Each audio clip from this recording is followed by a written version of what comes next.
più tra i farfalloni amoroso, notte e giorno d'intorno girano, delle belle turbando al riposo, Narcisetto Atoncino d'amor, delle belle turbando al riposo, Narcisetto Atoncino. Well, hey there, YouTube. Madam Roy back again. Well, today I have another cooking video for you guys.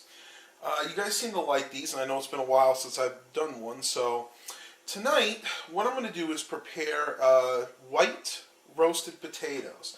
Now, you don't necessarily have to use white potatoes. There are roasted red potatoes, there are roasted yellow potatoes, but this is just what I happen to have lying around, so this is what we're going to do.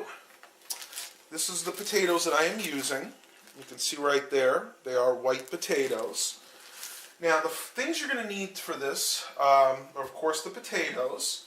This is a very simple recipe, so you're just going to need some extra virgin olive oil. Make sure when you buy olive oil it says first cold pressed, because that is the absolute highest quality olive oil you can obtain. Some Spike gourmet seasoning. You guys have seen me use this in the past.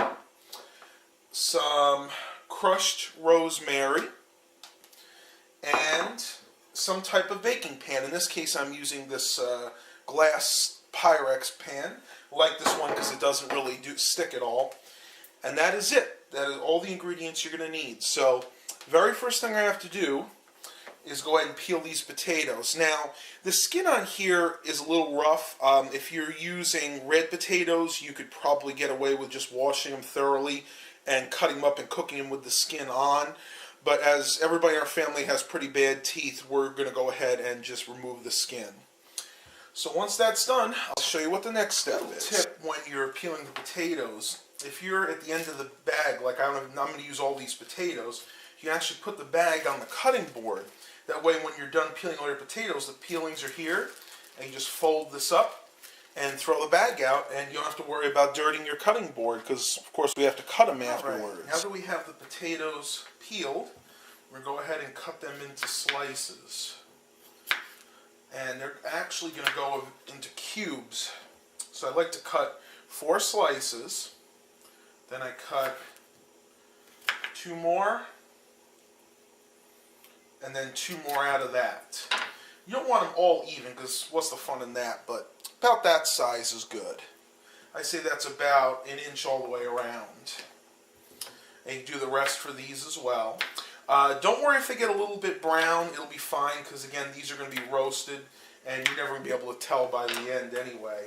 So I'm going to go ahead and cut the rest of these up, and I'll show you what we do next. As you can see, the potatoes are all cubed, close in size. I mean, you want to be fairly close in size, because if they're not, they won't cook evenly.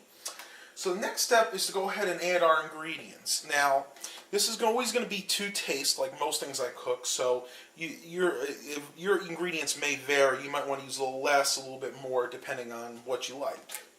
First thing I'm going to do is add some olive oil. I like to use maybe about 1/4 cup. And you want to sprinkle it evenly all over the potatoes, because that's going to help the other 2 ingredients stick on properly. Next, we're going to have the Spike. Now with Spike, most of the time, because there's no preservatives in here, it kind of clumps up. So just take a knife and kind of break it apart a little bit. Make sure that everything's loose in there. Don't forget to put the shaker cap back on, because we want to control how much we put on here. And of this, I would say we're going to put on about 3 tablespoons. Make sure you get it on there evenly. And last but not least, we cannot forget the rosemary. Oh, it smells so good. And on this, we're going to be a little bit more liberal. I'd say we're going to put about 1/4 cup of this on. So we like a lot of rosemary taste in this household. And try not to drop your lid if you can. So this is what it looks like before we cook it. Again, you got the rosemary, the Spike, and then just the olive oil on here.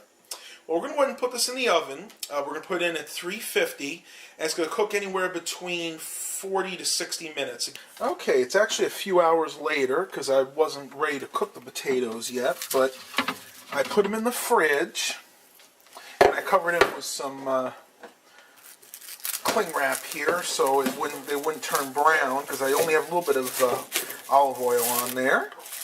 But it is 3:30 right now, and we want to go ahead and start cooking these.